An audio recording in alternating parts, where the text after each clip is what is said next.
This is not Baldur's Gate. I didn't say it was. Listen. I didn't say it was, buddy. This is my point. Put your trauma in the past. I didn't say it was.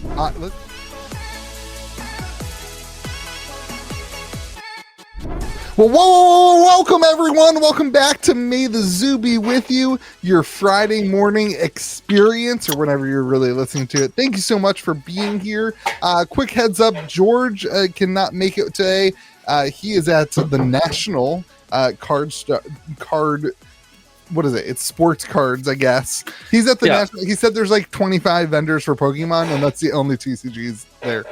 He's at the National, and his internet connection wasn't good enough. No, that's all you heard. He said Pokemon was well represented there. There were other TCGs. You just stopped listening at Pokemon. And anyway, his internet connection is not good enough, so he's not going to be here. So we're going to pivot, and we're going to do the podcast anyway without him. Leave your warm welcomes to him, and you're missing him in the comment section. Yes. We welcome George back next week. It'll be nice to have a conversation without him staring at me like I don't know anything. And I'm Louis from KitchenTableTCG, obviously, and I'm joined by Josh from Hometown TCG. Go subscribe to his channel. All right, all the shenanigans out of the way. This is what we're talking about tonight. We're talking about Commander Masters. Of course.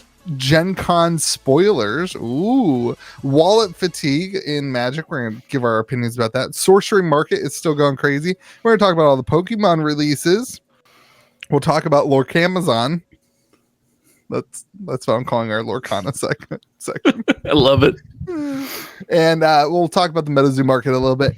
I don't know what our Taylor Swift minute's going to be. George didn't tell me what Taylor Swift information to talk about today. But other than that, I think the biggest news in Taylor Swift land is the fact that one artist is single-handedly carrying the United States economy. I think that has been proven. I think she makes more than the GDP of Canada on an annual basis, but that's not that great because Canada, I'm not even sure if it's a real country. They don't have hockey teams there. They don't. We invented hockey and do it better than they do. It's pretty crazy. I was on vacation all week, so I'm hoping I can bring it. I've been on my phone because I've been on vacation. I've been on my phone researching. It's amazing. I do more work for the podcast when I'm on vacation than when I'm not on vacation. It's amazing. When you're on vacation, I do very little work for the podcast. So I'm very excited. Oh, I have achieved something I never thought I would achieve, and this is worth starting the podcast with. Okay. I have defied modern science and deserve a pat on the back. If you're in the comment section, you want to go ahead and give it to me now. Good job. It was said it could not be done, that no shark could be kept in captivity, and look. I was going to say, the shark tank grows. Is that 7 sharks back there? The shark tank grows, my friend, with more on the way. So you have 7 foil sharks back there. Take that, modern aquariums. You guys don't know what you're doing. Love idiots. Do you remember when I had the NFT aquarium in the background? Were you here for that? I wasn't. No, I was not on the. I would have never let you get away with that. You were just a viewer. I didn't have it in our other podcast when we had. Spoiler alert, buddy. I wasn't a viewer either. All right, so Commander Masters. Let me start by saying I had to wire a lot of money the other day for Commander Masters. You sent me the results of that wire, and I wanted to hug you. That was one of them. Yes, I did that twice that day, and I was like, for the first time owning a store, I was like, oh, this one could be pretty. It could be pretty bad. This could get this could go south quick. I lost 10 grand on Baldur's Gate, and that was bad. But this one is oh, this has to do good. So I wanted to get that bias out there up front that there's a part of me that's oh, Commander Masters has to be good. It has to be good. But yeah, what we are done with spoiler season, right? There are no more spoilers, to my knowledge, to come with Commander Masters. I believe Magic Ambassadors, content creators that are members of the Magic Ambassador program. Spoiler alert, dude. That's not us. Cheers. Good job. I hope it's never us. If that is us, I will be disappointed in us. Listen, hold on. Wizards, I'll take it. No, if you're throwing it around, I'll take it. I'm not doing my job. Oh, and I disappoint my mother on a daily basis. I'm so worried about what you think about me. So those boxes are being opened. I don't think there's anything left to not know about. I mean, the list is a big thing. Maybe there's some list cards I haven't seen. Should we talk about the negativity from the ambassadors? No, but what we should talk about is as soon as you sent that wire and I knew my friend was in trouble, I have only made negative videos on the channel about Commander Masters and an overwhelmingly positive channel for everything else, by the way. Yeah, so I love how every other release you've been like Dominaria United, you were... It's GOAT. You were it's so GOAT. It's GOAT. Ridiculous. Ooh. Yeah. It still is GOAT. $110 collector box. You tell me you don't want some of that action, buddy? Somebody bought a Dominaria Remastered or Dominaria United collector box from my store the other day. And I wanted to be like, hey man, you just show on Amazon. You should not buy that from me. Just but I didn't. Amazon. I gave him some promos. I was like, thanks. Thanks for your support. You missed out on the sale too. Here you go, buddy. Okay. All right, but we have all the spoilers out, and I want to start. I have a question for you, and I didn't prelude this question as usual. With, I like to put you on your toes. You're on my channel. I gotta make sure the audience knows that you know what you're talking about.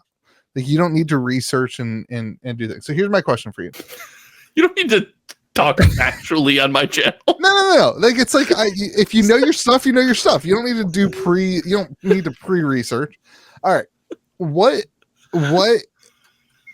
is not in Commander Masters that you feel like should be in Commander Masters for the price point? Okay, wait. Let's do this first. Remove the price point. What is not in Commander Masters that you think should be in a set called Commander Masters? I think something we've overlooked for some time now is we thought we were going to get the rest of the fetch lands printed this year, right? And we didn't get them in Lord of the Rings, where we thought would be a good place talking about all the landscapes. And I don't believe they're in Commander Masters. I don't quote me, but I'm 99% sure they're not in Commander Masters. Let me be very clear. That's something you should know before you're but now I'm thinking about all the box openings and I'm like, oh, am I missing something? But no, we thought we would see that. I thought for sure that we would see the other cycle of fetch lands printed. And that's just a miss. Which is where are they going to put those? It's Modern Horizons 4, baby. But it's been what since Khans of Tarkir? That's like it's getting far. It's getting far away. 2016? If that's comment section, if that's right, that's good off the cuff. That's pretty good. Did I just nail that? I have no idea. You could be way wrong. I hope you're way wrong. I hope I'm right. Watch me rewrite on it. I think that's missing, but here's the problem.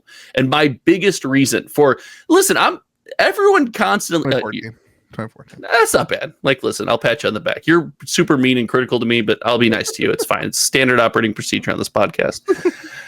I was a little worried about this product just because of the way people play Commander now and the Commander format as a whole. We've talked about the one-ofs, but also the idea that people would rather have 22 or 30 Commander decks than 4 really blinged out powerful ones. Like that thought process seems to have shifted. So I don't know if there's a way at the price point to make this set really shine without you break the reserve list, you start to do all that stuff. Yes, but in the current rules that we exist under, I don't know. Like I'm sure there's some stuff you could throw in there. What do you want to put in there? So I think I was going to say the same thing that you end up saying, which is the fetch lands. It's the enemy ones, right? No, the allied fetch lands. No, is that true? Yeah. Anyway, okay. I just was looking at the card list and I was like, this set is loaded. It's absolutely loaded with Finale of Devastation, like that artwork on the frame break one, which is like these 3 dinosaurs coming out. Like I want that. Like the Finale of Devastation, you've got Doubling Season, you've got Demonic Tutor, you've got Crater Hoof, you've got Crater Hoof's a good one. Yeah, you've got, I think people talk about the Portal 3 Kingdoms stuff. That stuff never holds up. Like capture of Jing's Hao. I can't even pronounce that. Jin Zhao. Jin Zhao. Like that card is not going to be worth nearly what it's worth now. Like it's been printed like once. Like people get excited about that. But Balefire Dragon, Addison, Angel of Hope. The Guardian or the free commander spell cycle is all present in here. Like there's a lot of really good cards, and first off, like I had to spend more money on Commander Masters this week than probably any of our listeners if you're not a store. So like I get it. Not get help. like I get some help. Trust me, I wire money now. Jeweled Lotus, Kozilek, like land tax. I get it. Like I have spent when I spend money as a store now, I like have to remove my brain from like the amount. Like I'm not used to spending that amount of money on anything. Like it's not like.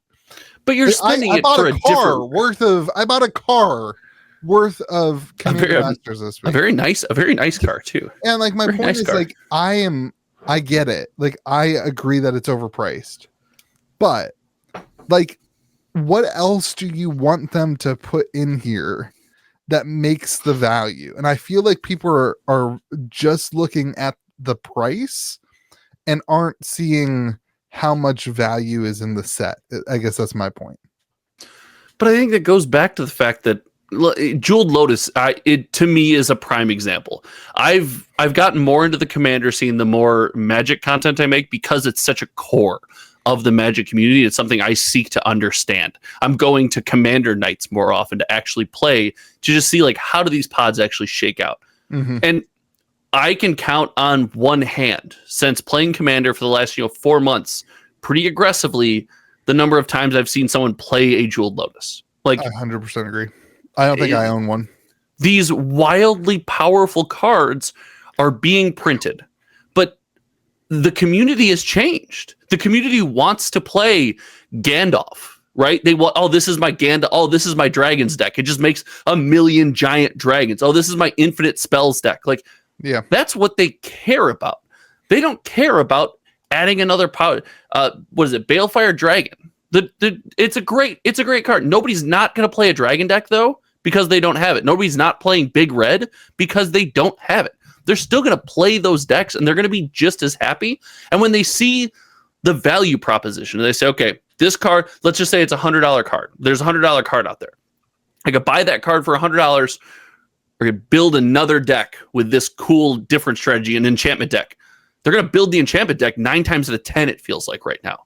They're going to say, I don't need that. I think part of me agrees with the logic with what you're saying, but I can tell you I have sold a lot of Commander Legends packs in the last 6 months of people like, hey, I'm going to buy I think my Commander Legends packs are like $8, something like that. I'm going to take a chance to try to get the Jeweled Lotus because I can't afford it. And so I think I agree. I think I agree with you that people aren't like, I need a Jeweled Lotus for my deck, but people know that Jeweled Lotus exists and they want one. And I think like it's a prime example of, okay, if Jeweled Lotus is $100 for basic math, let's just say 100 people want it and can afford it and want to put it in their deck. If Jeweled Lotus is $70, like 250 people want it and can put it in a deck and pick up. If Jeweled Lotus is $50, all of a sudden you're at your table and where you hardly ever saw a Jeweled Lotus, a $50 Jeweled Lotus is going to find its way into a lot more decks and it's going to become more prevalent. It's going to become more known and that's going to drive more and more people to say, oh, I can go finally buy a Jeweled Lotus, which in turn makes the price of Jeweled Lotus go back. It goes back up. Well, but then we're back at the same part where all those Commander decks, you need one, buddy. Like, look at our comment section. Yeah, I proxy everything. Everybody does that. Yeah. Like, listen, you need one, and I'm a big proponent of. I got one copy of this card. I'll leave a note to myself of what deck it's in, and I'll put a piece of paper in all the other ones, and I'll know to move it around. I know it's not you. I don't do it for. I'm too lazy for that. I did it really seriously when playtesting before my daughter was born. I was playtesting Modern hard and like paper modern. And I was building, it was very expensive. And I was like, I don't want to buy multiples of these cards. So I used to be the person that was, oh, I'm playing Ragavan in 3 different decks.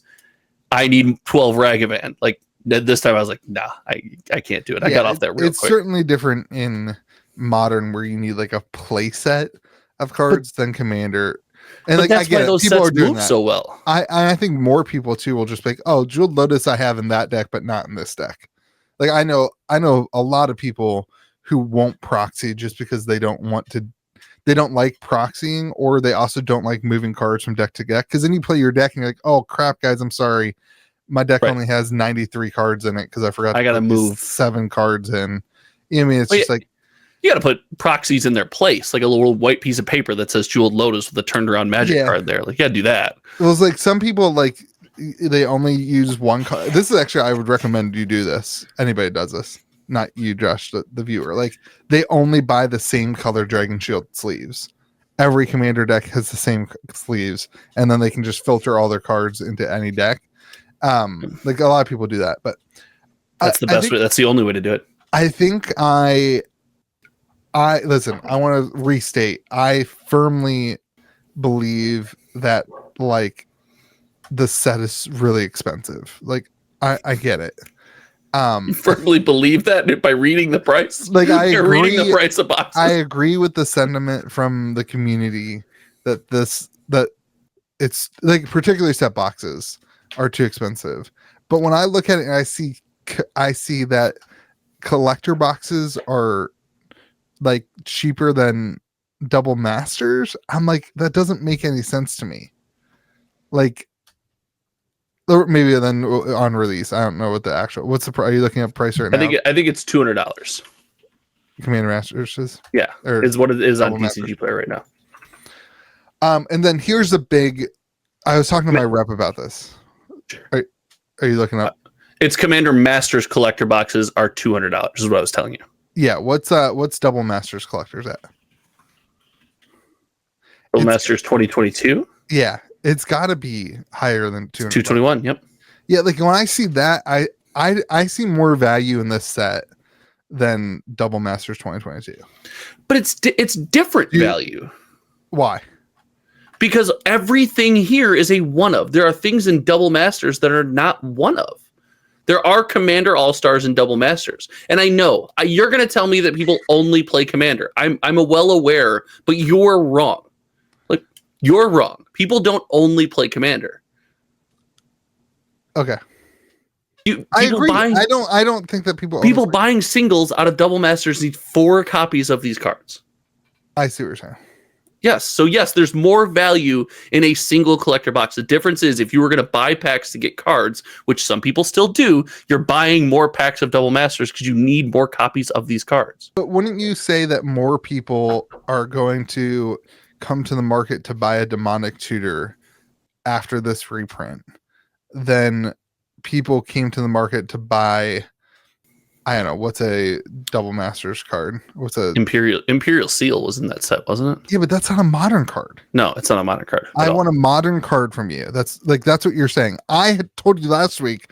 I believe. I don't think there's like Renin 6. Renin 6, I believe, is in Double Masters 2022, isn't it? Mm-hmm. Yeah, Renin 6 is a massive staple in Modern. Yeah, it's also a very large card in Commander. Yes, it is. It is. That's okay. That's so almost every card is. All right, this is a good. Let's go back to my point though. People who will buy a Demonic Tutor. What do you think is more likely? Somebody saying, "Hey, I'm going to go to the market and buy a Demonic Tutor," or people saying, "I'm going to go to the market and buy 4 Renin 6 for Modern." Like, what percentage of Magic players are going to do one of those two things? That's to me is the false facsimile that I'm talking about. I think our Commander community has changed. We're given a base price point because Demonic Tutor is going to be a card that costs what? What's the Commander Masters Demonic Tutor going to cost? I don't see Demonic Tutor ever really going below $30. Okay, so it's a $30 card, but it might for like a small time. Sure. If I see Demonic Tutor at $20. I'm picking one gonna up, buy sure. some demonic tutors. Like, But I'm saying, given a base price point, I think a lot of the Commander community will say, I'm just going to get by without that card. Because that's not how I play Commander anymore. That's not what we do. I don't care about the small spike in power level from spending $30. The modern community that are buying Ren and 6 do care. They're saying, I am going to buy these 4 Ren and 6 because I literally can't play my deck without it. See, like, I think you're underestimating the demand from Commander players. Like, the new artwork for Demonic Tutor. There are people who will buy Demonic Tutor just for that new artwork to 100%. change their card in their Commander deck. 100%. And I think that demand is similar to, I don't want to say that. I don't think that's demand similar to the I just think like there's a lot more people looking for these cards, and I think the cards are really good.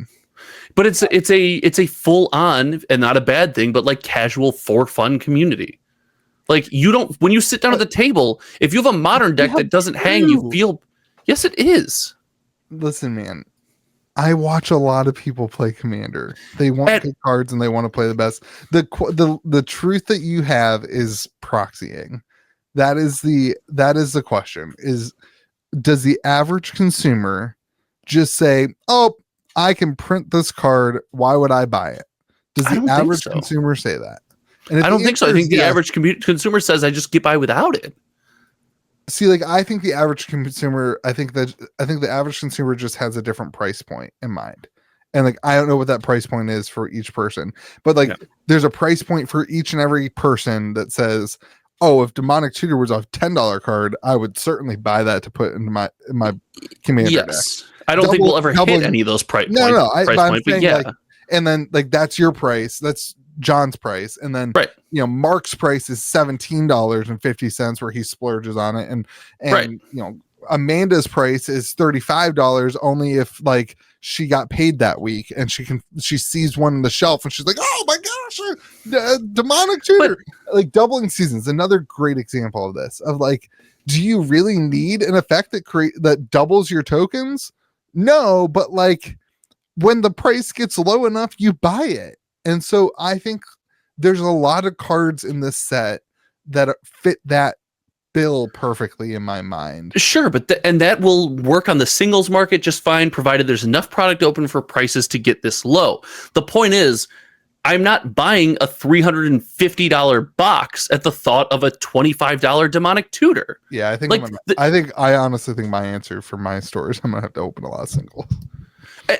And listen, that could be a massive win here, because there is some juice in these packs opened on a large scale, right? Yeah. You said it. You looked at the set list. The problem is from my side of the table, and this is where I have the issue. It's the one-off. It's I saved up $700 and I'm going to buy myself 2 collector boosters and a set booster box, and I open them all and I get 1 good box out of the 3, which is a very realistic possibility. Like that's not going to be a good experience for me at all. I've got nothing to sell. I'm definitely not going back to the secondary market. I'm not going to then go buy that $30 Demonic Tutor and juice my deck. And people do want to buy boxes. You and I have to swallow this pill. I get it, but people want to buy boxes. Yeah, they just want to open packs. They do. I think this set, like, Cyclonic Rift is a rare. Archaeogenesis is a rare. But like,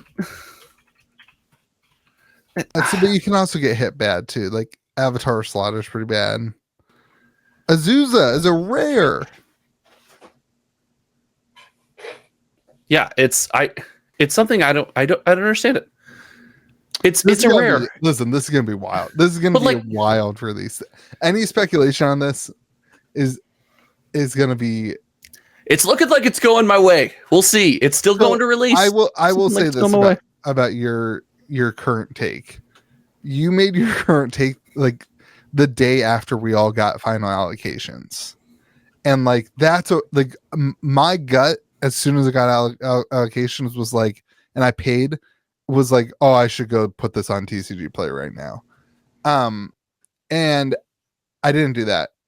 I did a patron sale. Where can they find that patron sale, Louis? Oh, if you're a patron, you can get boxes. Yeah. Anyway, listen, man. I think that this is one of those ones that rebounds pretty hard, especially next week after, if distro doesn't have more boxes. You want to know the last set that was going to be rebound really hard? This is not Baldur's Gate. I didn't say it was. Listen, I didn't say it was, buddy. This is my point. Put your trauma in the past. I didn't say it was. Listen, I should heavily be the alluded to person right now that's freaking out. I want you to know that. You know that. I should be the negative person that's freaking out. I have had This is weird for us. This is weird. Yeah, I don't know how to interact with you right now, to be honest. This is weird. I have had more pre-orders of this in my store than anything other than Lord of the Rings, and maybe part of that's that I've like started encouraging pre-orders more, but like people are really excited for the commander decks. I think when people see the art on the collect, I think also a lot of collector packs, like actually I don't know about that, $75 or whatever for a collector pack, $65-$70 is. Listen, double masters, the first double masters, $100 VIP packs. That point, he's not here, so nobody tell him I gave him credit. But that point that George made was a good point. Like, people were willing to pay, and I don't know how much of it's presentation. I don't know how much of it's, it comes in its own little box, and it's like it's the first thing to ever do this. But fierce, I think the value with a new artwork, like, man, like, I just think there's a lot of things that when you go to open this and when you put cards on the secondary market, I think that this stuff's gonna hold up. Like, what? When you go to open it just to put cards on the secondary market, like, that's what people do, man. Listen, like some of us just open cards to play with. Like, some of us do that. Well, that's silly. You should just buy singles. Like, that's get it through your head. Not everybody will do that. It will never work that way. You should. My point is, you're making the argument that you shouldn't open this for value. I'm saying that the value is there. If you go to sell it, you can get your value back. And then you're saying that nobody does that. So, like, I don't know what to tell that person. Be better. Like, go, like, learn how to sell cards. Do something with your life instead of just opening up cards and wasting your money. Like, your response to that is silly. Like, don't complain about losing money if you're not going to sell your cards. Like, make a TCG player account. It's not that hard. I feel like I'm being personally attacked because I told you I don't have a TCG player account. I've sold stuff on eBay since I was 16 years old. You're not even legally allowed to do it until you're 18. It's not that hard. Like, this channel's been great to be on. In the meantime, listen, see y'all. You can't complain about not being able to sell the cards if you don't go and sell the cards. And if you don't have an exit strategy to your investment in cards, then you shouldn't do it. You should just buy the singles you need for your deck. Yep, that's what you should. Yeah, you are correct. I agree. That artwork for Kindred Dominance is super cool too. I don't think people will, but you should. I don't care if they do or not. I wanted to buy from my website, GameGrove.gg. You can get the lowest. I don't think they'll do that either. Why not? I don't know. I just think there's a lot. I'm really excited to draft this. We're drafting on Friday night. Next week. That is undiscussed value. Yeah, but it's like expensive. Everything about this product is expensive. I remember saying that for Double Masters 2022 though, and when we did a Double Masters 2022 draft, everybody was like, "Hey, can we do another one tomorrow?" I was like, "How do you guys have this much money?" Like, what? Like, well, because Louis, they sold the cards that they opened. No, they didn't. Silly goose! Oh, crazy. They made a TCG player account, buddy, since they were 16, and they sold the cards that they opened at GameGrove.gg. I think the floor on this set is much higher than you think it is. No, I think the floor is about where it is. That doesn't. We might be pretty close. Yeah, I think we're pretty much there. We might be pretty close, but set boxes are weird. What did we learn about the worst product that we've seen in 30 years? What did we learn? What is that? Magic 30th Anniversary Edition. The worst I product mean, we've seen in 30 years. I don't. What did we learn? You tell me. We learned that the floor is higher than it probably should be, because you know what? There are certain people that will just engage with things and have too much money. What I think we'll miss is what hit with Lord of the Rings. Lord of the Rings did something I didn't think it would do. It went super wide. I thought Commander Masters would go much wider than Lord of the Rings. Now, as I sit in this chair today, I think Lord of the Rings is going to go much wider than Commander Masters ever will. And Commander, this was their chance. Commander is your biggest community, the first master set for Commander. And because of controversy, like the price, I don't think it's going to go nearly as wide. So yeah, we might be at the point where people are just like, hey, I can't sell this for any less.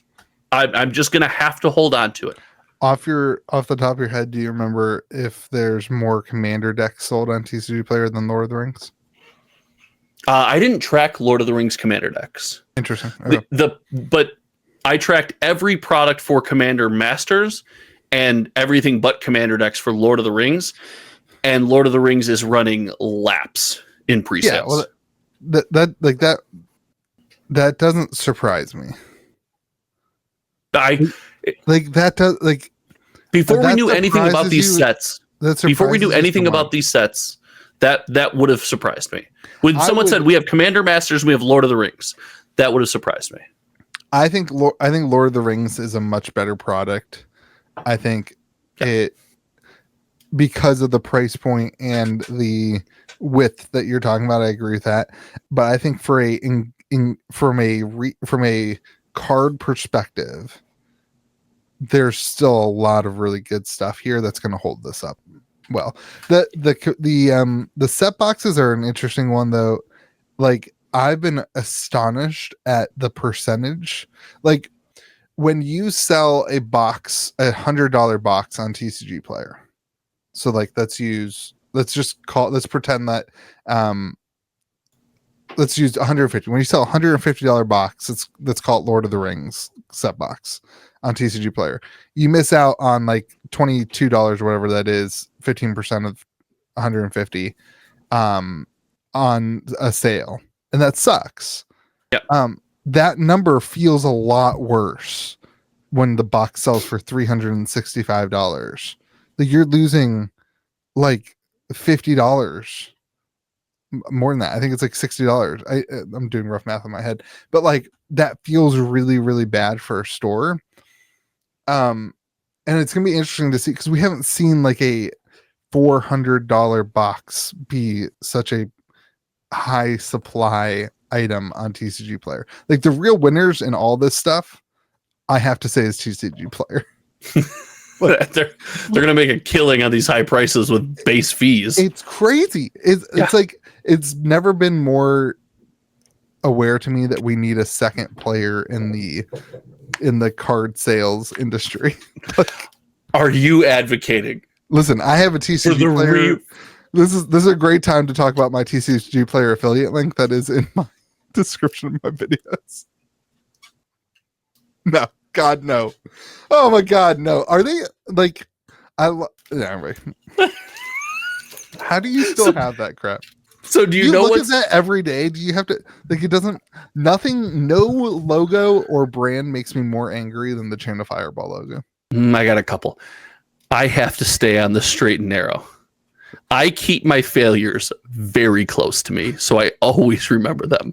And that is just something to remind me to try to be better every single day. When Channel Fireball reached out to me to be a content creator, I said you should do it. We had that conversation. I said go for it. I said why not? I said, have you watched any of my content?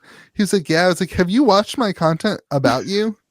They're like, yeah, but you have a lot of followers and we think your content's good. I was like, that's incredible.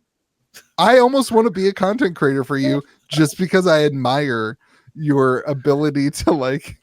But so I want one final thought on Lord of the Rings, because I think this is going to play out kind of, or not Lord of the Rings, Commander Masters. Yeah. And I think this is going to play out kind of interestingly. As we sit right now, you're not like all in excited on the set, but but you have more belief than I do. Yeah. As we sit right now. What's ironic is if this set if today was the release day, This is actually a better experience for my side of the counter because I'm going to get cheaper boxes. And like you said, we've both admitted those boxes are packed with cards that are playable. There's decent value. Like, so my side of the counter would be very excited. Like when Amazon dumps come around, people on my side of the counter, like $110 collector box, like I'm in, it's awesome. Your side of the counter goes, oh my God, they're screwing me. This is terrible. And they are, and you're correct. So it's funny that in like 3-4 months, when we look back on this, I will be holding the position of a group of people who think this was amazing. It's great. And you could very well be holding the position of a group of people who don't think that, regardless of our personal feelings at this moment. I just think it's going to be funny. Listen, I think this is going to be I get frustrated because I feel like why can't this just be a cheaper set? You get frustrated with anyone on this podcast is negative who isn't you. I get to be negative this time. No, I'm on your side on this. Like, I don't understand why they can't just make this a $250 set box. Like it at $250, it's still twice the cost of a normal set.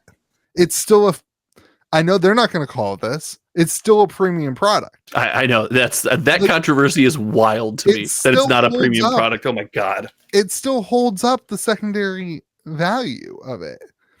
I think though, like I don't know. I think there's just a lot of things that it'll be interesting. I don't know. I'm gonna stream this weekend, hopefully. So I'm gonna open up a bunch of commander boxes, a bunch of collector boxes for the store for singles, and then if people want to hop on and buy boxes, I'll open for you too. I think collector boxes on this are going to do really well. Like, I think I'm going to give a prediction. I think next week we see like $250 commander or collector boxes. That's not like an insane. I mean, that's up what, $50? Maybe not 50. Maybe we see 220. 25%. Yeah, I think we see like 235. I think like 235.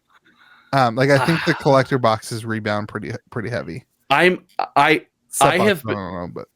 been practicing a take like at the end of my videos subtly since I started Magic content, and I think it might come to fruition here.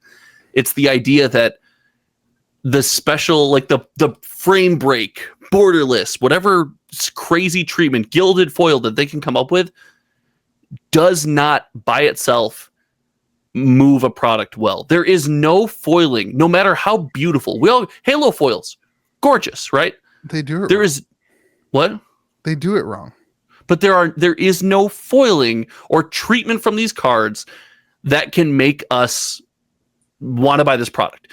What can is either the illusion or actuality of some kind of collectability, right? And those cards, those frame break cards, when there's no, let's say, and this is not advocating for serialized cards, but when we don't know how much they can reprint the box, nobody thinks that's special anymore. Everyone's like, oh, you got lucky, you pulled one. It's cool. I still like it, but it doesn't evoke that emotion from me. I could see 1 million of them out in the wild one day.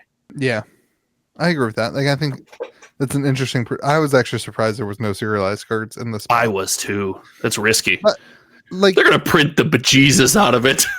All right, so wave two, baby, wave two. Hot take. I don't think they do. Wave two. I legitimately think we don't see more of this. Get your chicken finger ready for wave two, buddy.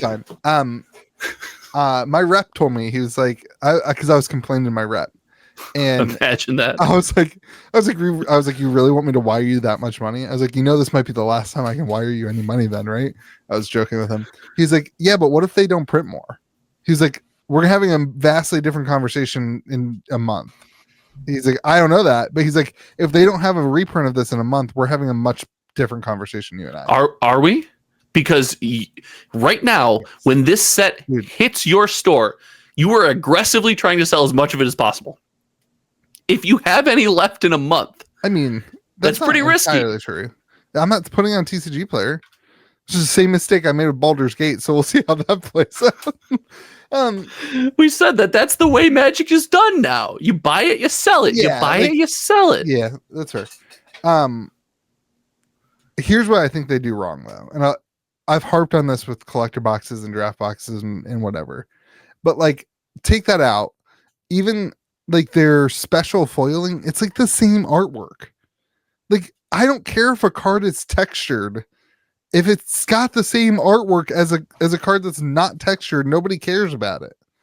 Like, Pokemon gets this. Their cards, when you pull a textured card, it's unique, it's special, it's different, it's you know that it's special. You don't have to hold it under a light the certain way, and it doesn't even show up in a sleeve differently. Like, I don't understand why the portrait and the frame break cards are that.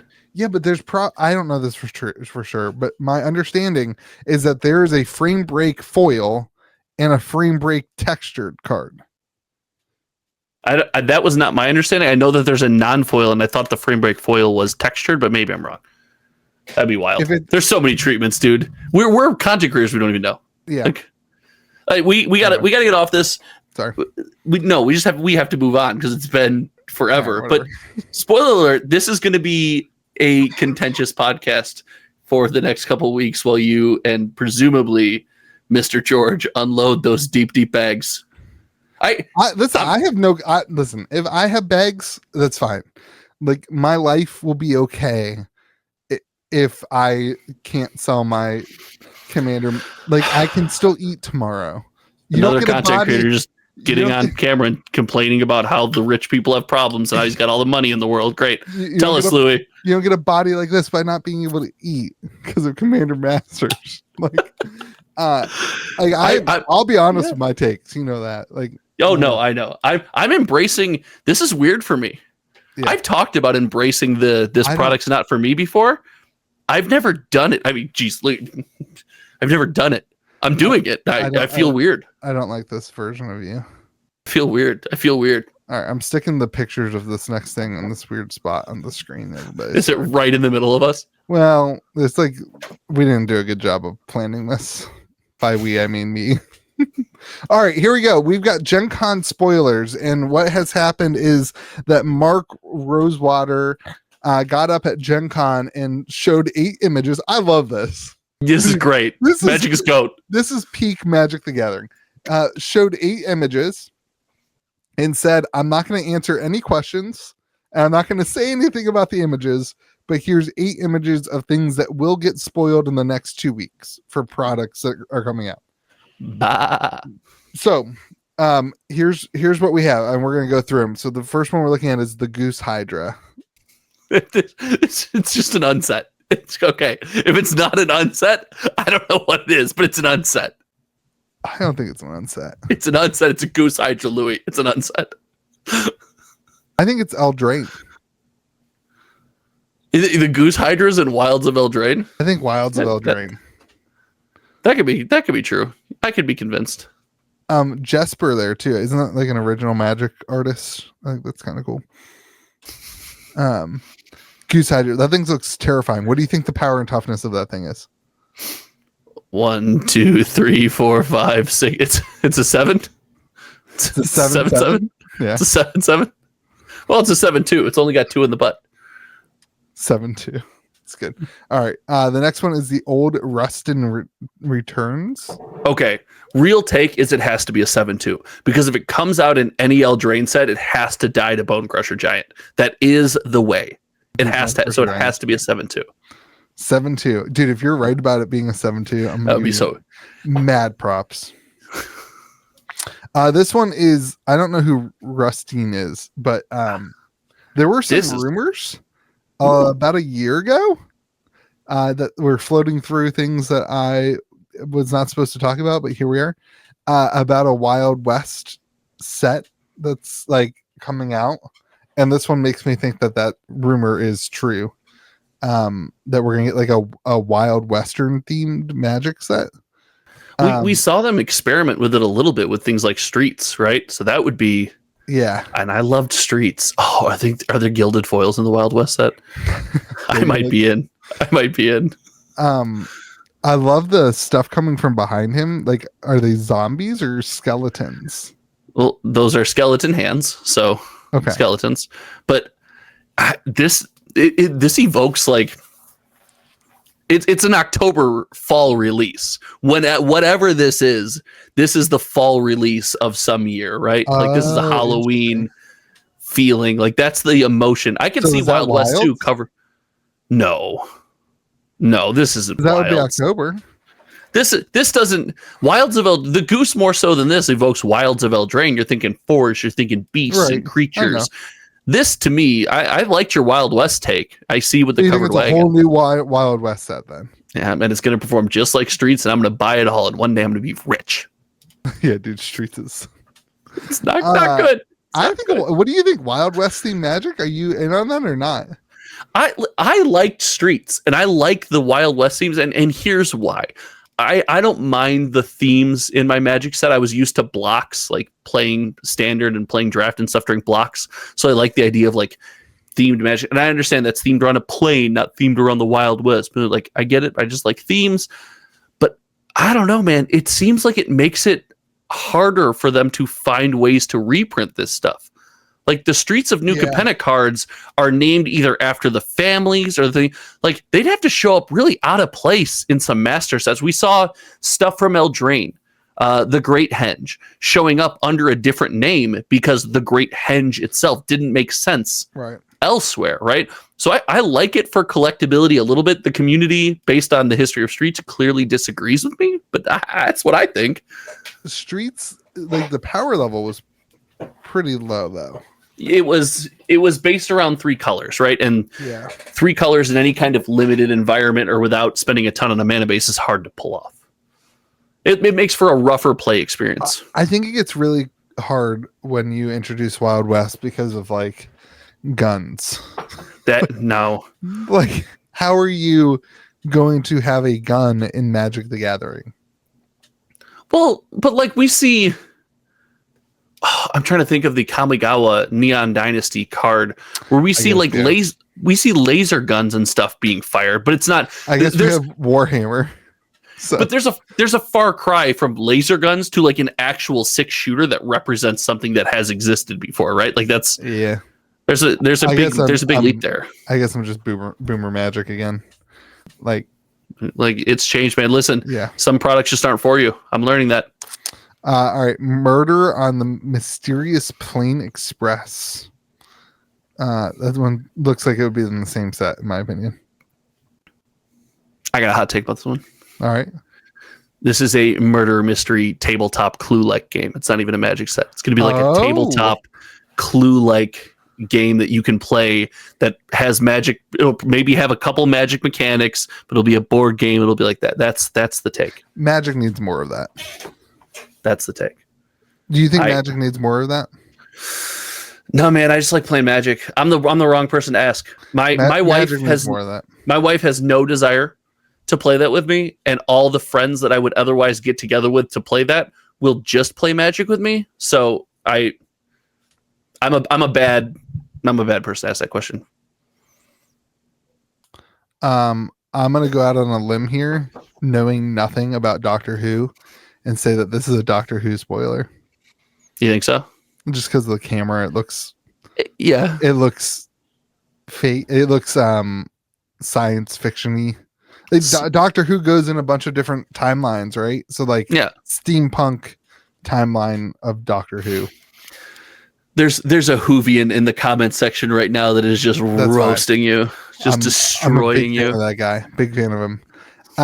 He's not a big fan of you right now. Creature type, all of them. Shapeshifter set. This has to be Ixalan. Yeah, that would make sense. I didn't think about that till you just said it out loud, but that, yep, nailed it. Boom. The set is the Lost Caverns of Ixalan. So like, I hope this guy is like the baddie, like the bad guy. Big bad. He like shape shifts. I hope we get like a giant legendary. I hope one of the commander decks is like a shape shifting, all creatures matter, like big stuff deck. Like I think that's so. This just set the bar for me though. There haven't been nearly enough Tyrannosaurus Rex arms in the world of Magic the Gathering. No. That guy's right arm is just a Tyrannosaurus Rex. It looks like. I didn't notice that.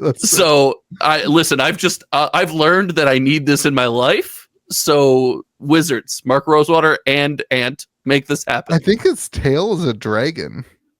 I think I'd sign up for a dragon tail if that was an option, like over having no tail. Oh, I'm going T-Rex arm over Dragon Tail all day long. No, because like, how do you work with a T-Rex arm? You currently don't, so no problem for you. The rest of us will figure it out. All right, the more knives, the merrier. Was that joke too far? Was that too much? No. We moved on really quickly. I just realized how long we spent on Commander Masters. It's a long time. Yeah. I don't know this one. I don't know. Could it be a Lord of the Rings thing that I'm not familiar with? That neither of us is familiar with it, so it totally could. It totally could. The artwork's crazy. The artwork's really cool. It makes me think Red Riding Hood. Is it Throne? Is it Eldraine? Everything's just Eldraine to you. It's all Eldraine. Well, it's also like the easiest example because that's the next spoiler season. So I get like ninjutsu vibes. Well, from like this. we can't be going back to Kamigawa. Why not, dude? Kamigawa's goat. So cool. We're drafting Saviors of Kamigawa in the That's shop. pretty cool. A couple weeks. That's pretty cool. Where's my invite? You can come. Oh, I didn't get invited. It's fine. Hydras. Like this one looks like another one from Ixalan. This makes me think like this image again just makes me feel Commander.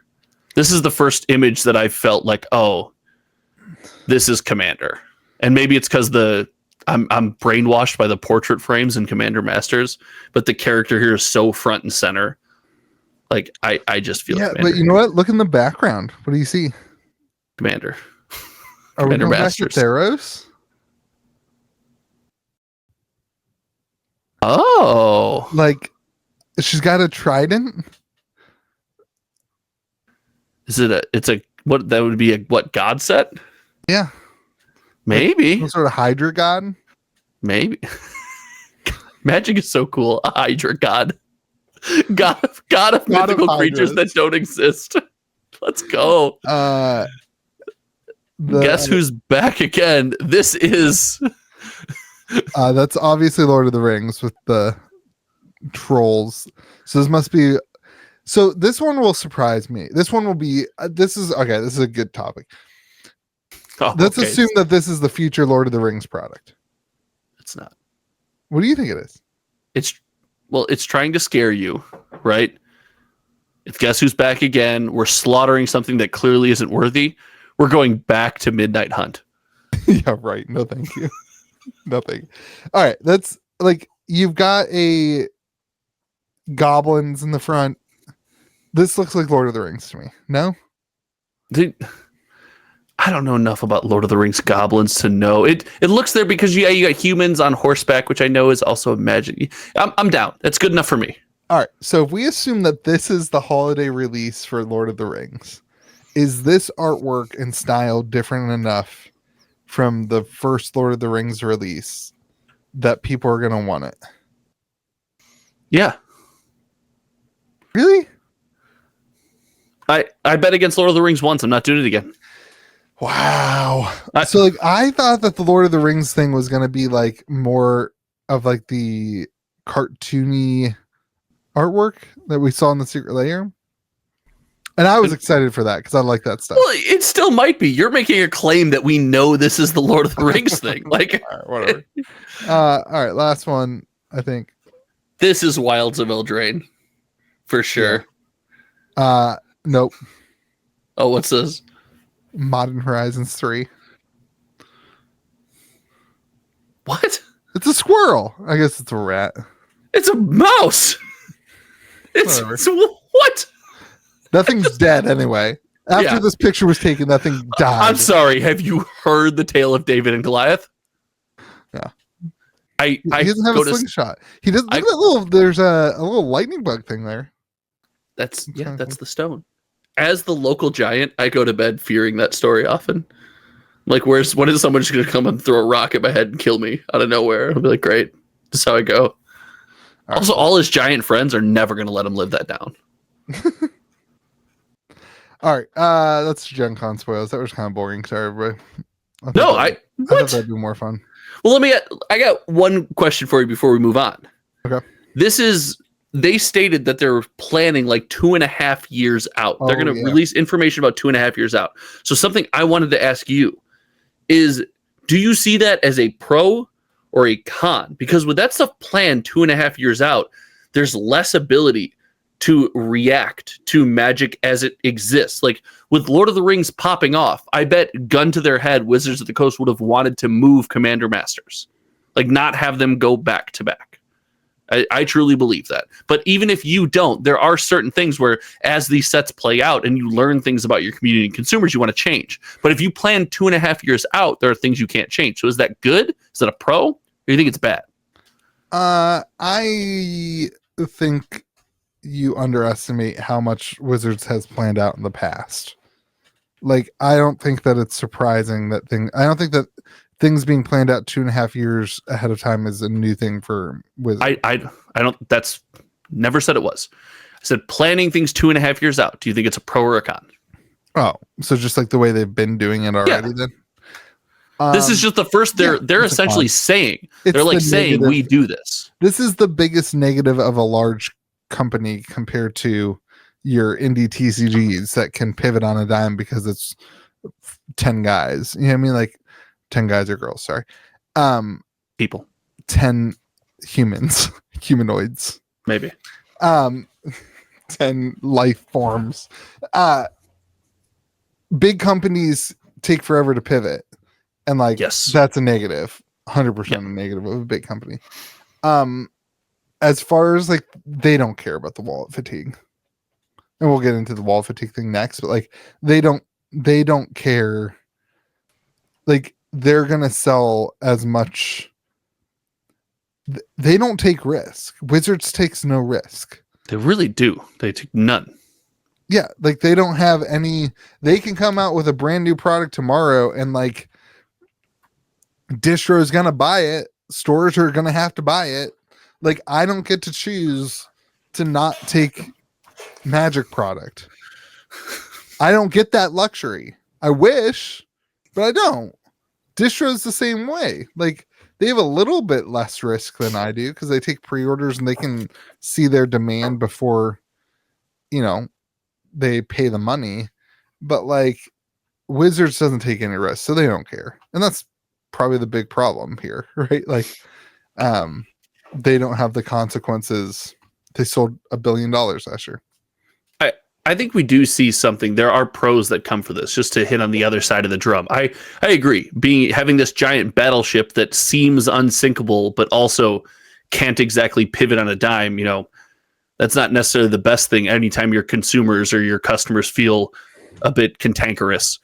But I do think it goes to show there's a reason why Magic gameplay across a parade of formats feels so good right now.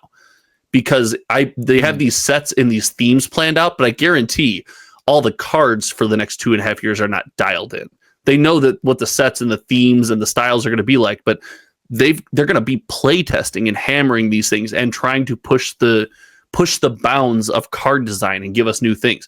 You know, sagas, battles, like things like that are coming out that people are having a lot of fun playing. So I think they do get some credit there because they give themselves enough room to still be creative in the space. The bad part is when they're creative and they start drinking their own Kool-Aid and give us an Omnath, and then they're like, or an Uro or an Oko, and they just sit there like Throne of Eldraine. Just the whole set. Yeah. When they God, I hope Wild again is the same way.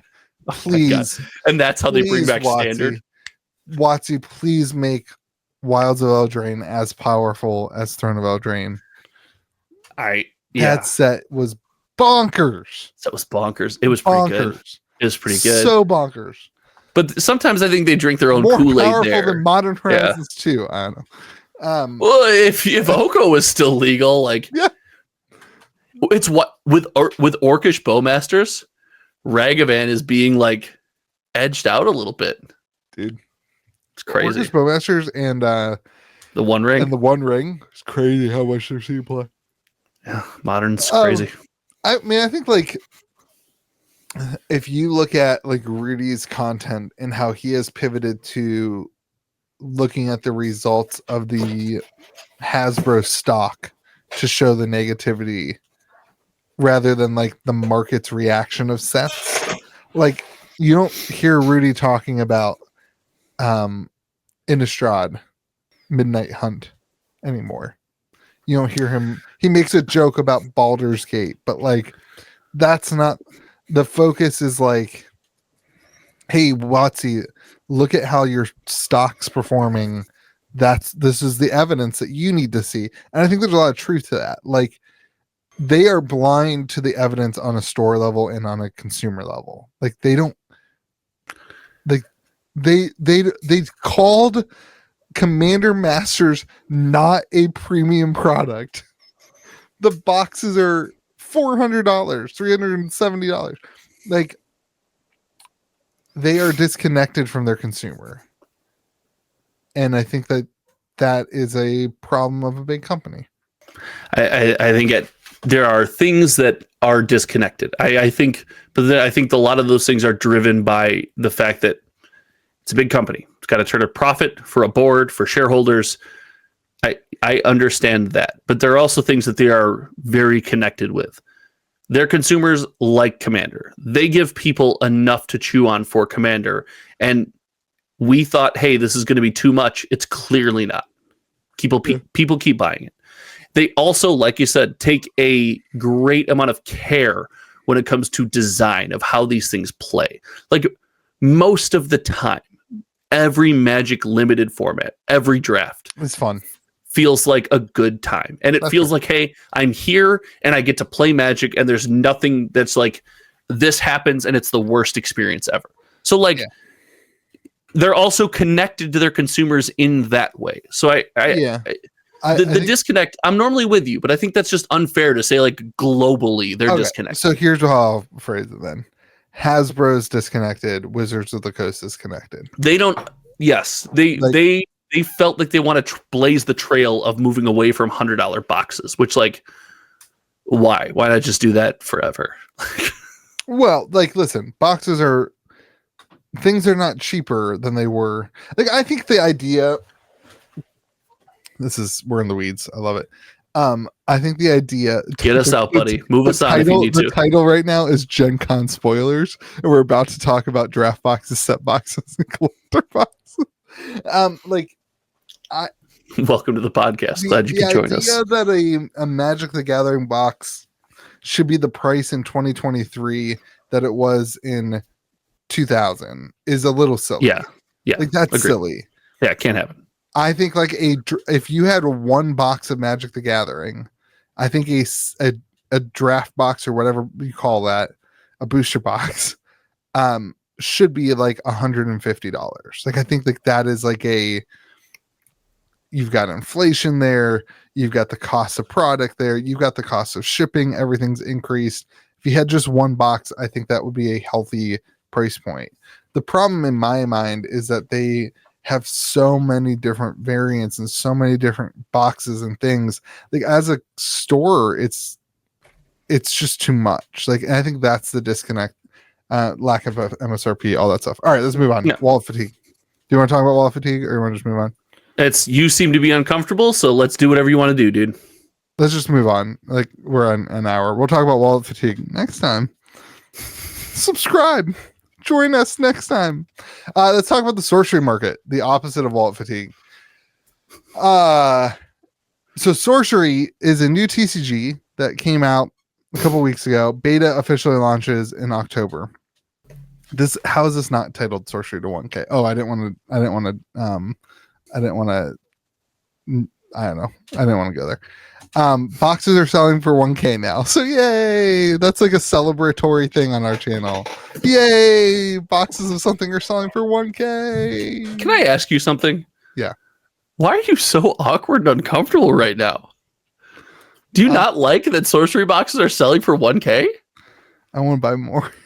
You were the OG to 1K. It was you two bozos. Don't. It was you. It was you. It was you two bozo. I'm sorry. I'm sorry. What channel did we watch it happen on? I post the things that people want to see. I'm sorry. What channel did we watch it happen on? If you could just refresh my memory. Yeah. Okay. So boxes are 1K. Here's the thing. I think everyone's asking is what happens when beta comes out. That's like the dialogue right now is, do boxes of alpha hold up when the product of beta gets in people's hands in October? And I think that people think that beta print run is going to be much bigger than it is. Does it make sense? What? If you speculate on a print run to get me banned, if you get me banned from Sorcery and I can't buy any more sharks and put them on my wall, I'm going to be so mad at you. I'm going to be furious. I just think people look at, I think the history of TCG market, of indie TCG markets is weird. You have like first edition, second, like we're going to talk about Metazoo first edition in a minute. And like second edition was massive. Everybody had too much of it. You've got, Fab Unlimited was the whole thing. I don't want to get into it. I don't want to speculate on that. We know what happens when we speculate on print run numbers. There's nothing to speculate. It was released. It's way too much. They like openly said, "Hey, there's way too much of it." But like, I think that's what everybody is anticipating will happen. And like from a store perspective, that's just not what I necessarily see at this point. And allocations aren't done. Like we don't know. Like only thing we know is that innkeepers get a certain number of boxes that are like all innkeepers can get up to this number of boxes, and then the rest is like distro, whatever happens, and that kind of is dictated by like however many boxes they give to distros. And we don't know if there's multiple waves. There's a lot of unknowns for Sorcery beta. And so I think what I don't want people, the viewers, to do is miss, like if beta comes out and there's not enough, like that's going to do weird things to alpha. And like, I think there's some conversation of like waiting to pick up cards and decks until beta.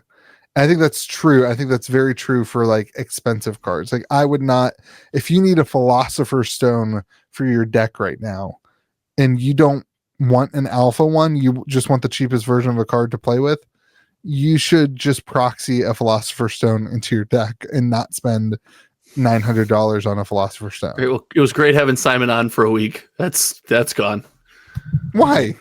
Advocating for proxying sorcery cards. No, I'm saying you should wait for beta. You should, yeah, I'm advocating for that. If you don't have $900 to spend on a card, buddy, I just wanted you to use your squeaky voice. Okay, it's okay. I need you to hold on tight. I need you to believe it's all okay. I think that kind of thing is fair, and like I just don't think you should wait. Like if you like. It's hard. It's really hard to explain. And it's hard because I also have a single store and I don't want to be like pumping my single store. But like, because George isn't here, so you feel guilty this week, but every other week you're fine with it. No, but like an $8, it's used like an $8 elite. Like an $8 alpha elite seems really cheap to me. Like that seems like that seems like if beta comes out and there's not enough and you can't open your 6 boxes of beta that you want to open to get a full play set, seems like picking up a $6 or $8 elite from alpha at that point is a good deal. But why wouldn't you just pick up the $4 same elite from beta? If you're going to go to the secondary market to pick it up anyway. My argument that I'm making is like, if the number of beta boxes isn't astronomical and the demand is also increased as stores pick it up and whatever, there won't be enough boxes of beta on initial release or whatever that you might see an $8 elite from beta when everybody all of a sudden says, okay, I'm gonna start going to the market to buy my cards now. You're saying those alpha cards will feel underpriced because of the value of the beta spec. I mean, like, I don't know. Like again, I have no clue. I'm in the dark too. But like, make it clear. None of this is financial advice. That's all fine. But you just glossed over something that would be, in my opinion, a terrifying scenario for Sorcery, is that there's not enough beta boxes on release. Buddy, you got 12 months with this box. So like There better be another wave. There better be another wave coming. We have 12 months. So first off, we don't know if beta is gonna see waves. Like, will we see an initial supply of beta and then like 3 months down the road, it's like, oh, we printed more, or we had more printed originally, and here's some more distro. No. Like that could happen. Yeah, we don't know that, but I'm saying, frankly, I hope that's the way that this goes. One of the big conversations in other indie TCGs is it's a balancing act, right? Where you want your box to sell out, and as a store, like I don't love holding on to 15 cases of an indie game, because there's extra risk there, right?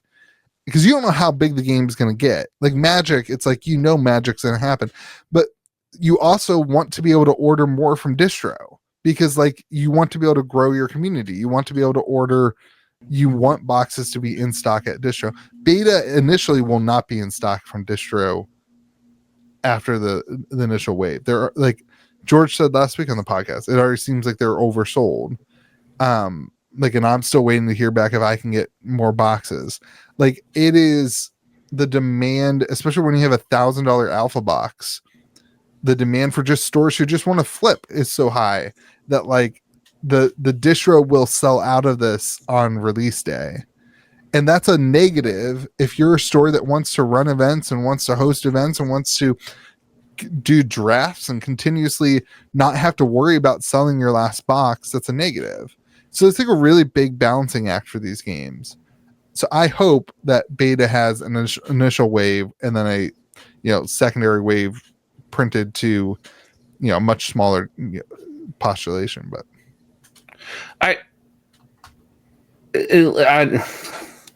this is that take to me seems, and maybe I misunderstood you, but it seems wild. I would think you want your product to sell out. The statement, how many boxes should I print? What is it? It's one fewer than you need, right? Isn't that the quote?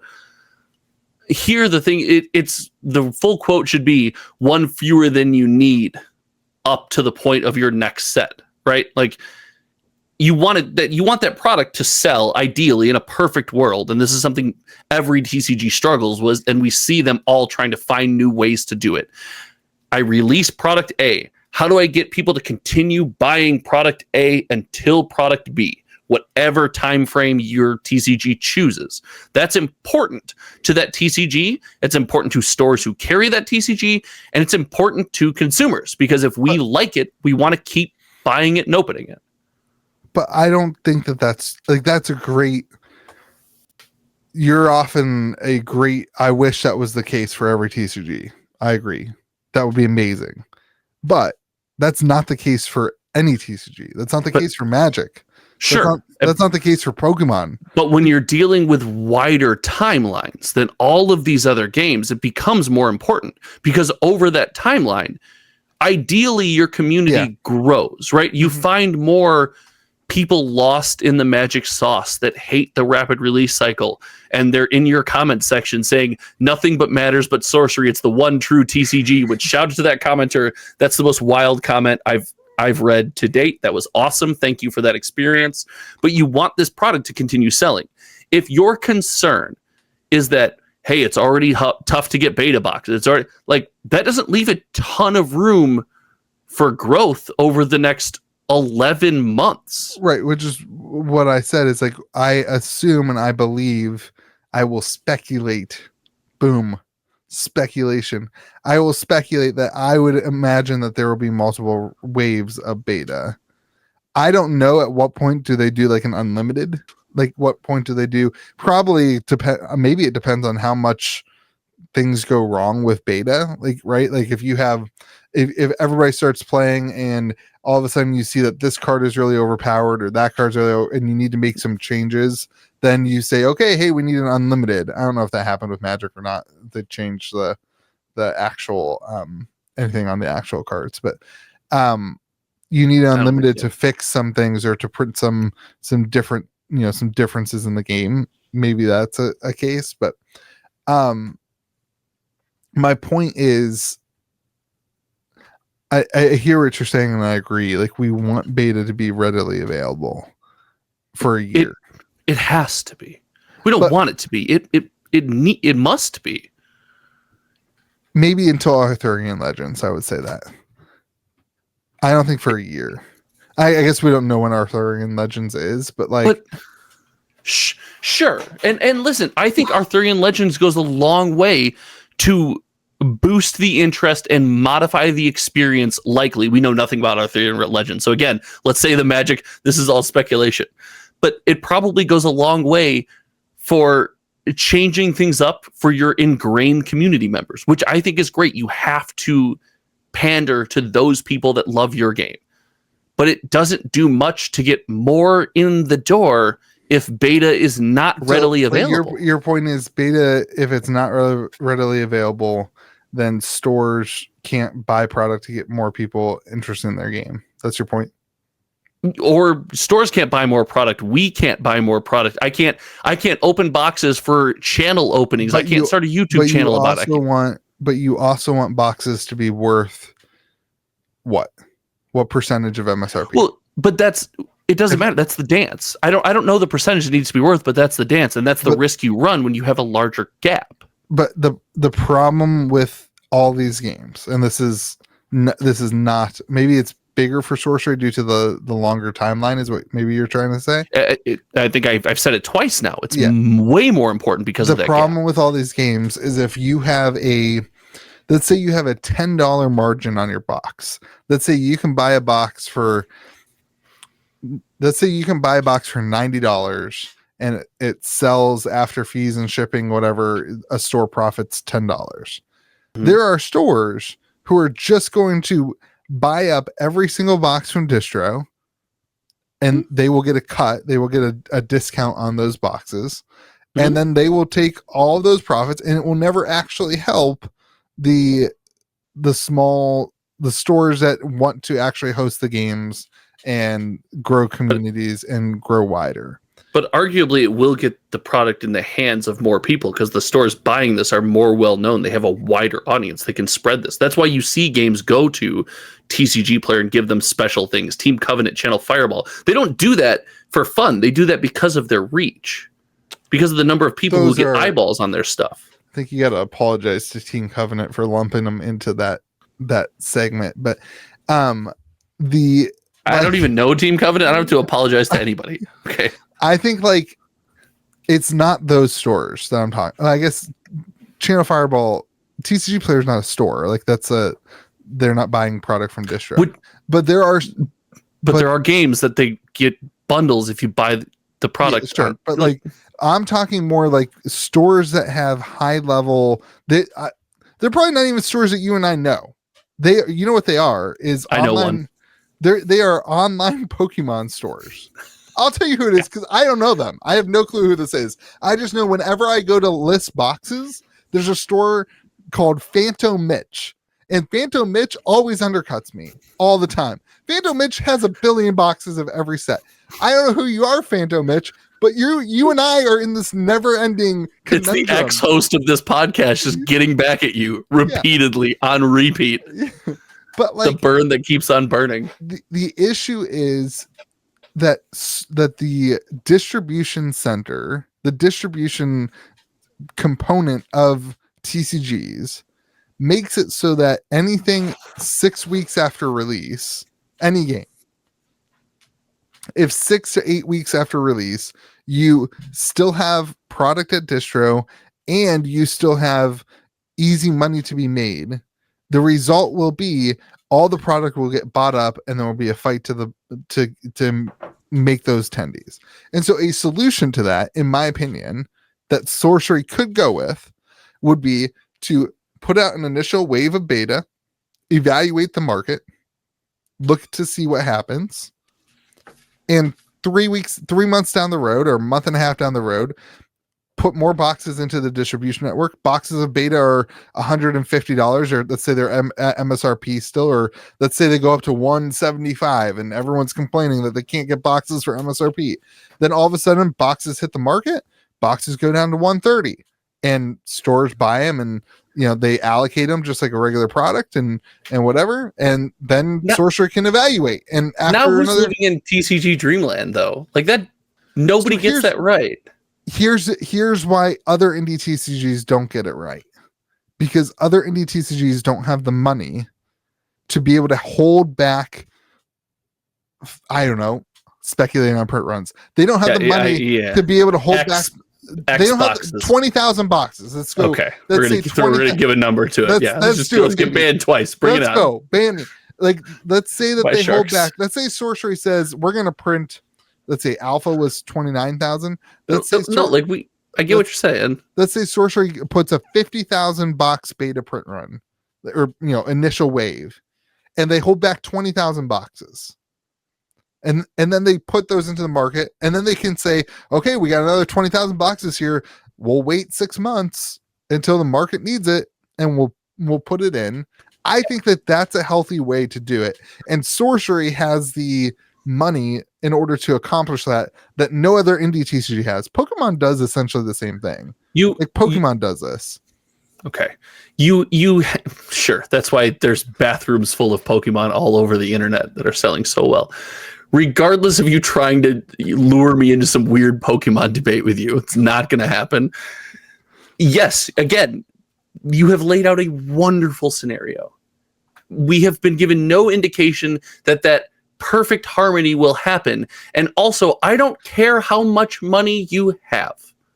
Sooner or later, when your gap is that large and you experience, you're bound now, because if your product ever is popular and it just hasn't been in the past, and all of a sudden it is, you better have those boxes ready to go, because we're going to talk about Lorcana, and they don't. And it's a disaster. Objectively, it's a disaster. So you're right. If they can manage this perfectly, they have built a business that its core plan aggressively loses money. And I don't care. Sooner or later. What do you mean aggressively loses money? You always have to print more boxes that way that you're saying than you're going to sell. Because you never know when you're going to need that next wave. You don't know that. I want to be very clear. I'm not saying that you should be able to buy beta in 6 years, and that they should just keep beta in print for forever. No, that's not what I'm saying. Okay, George. I thought George wasn't here this week. I thought we weren't doing those crazy no one's talking about 6 years. 12 months is a long time for trading cards. Yes, it is.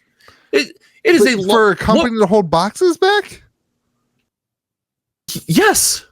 Why is that so wild?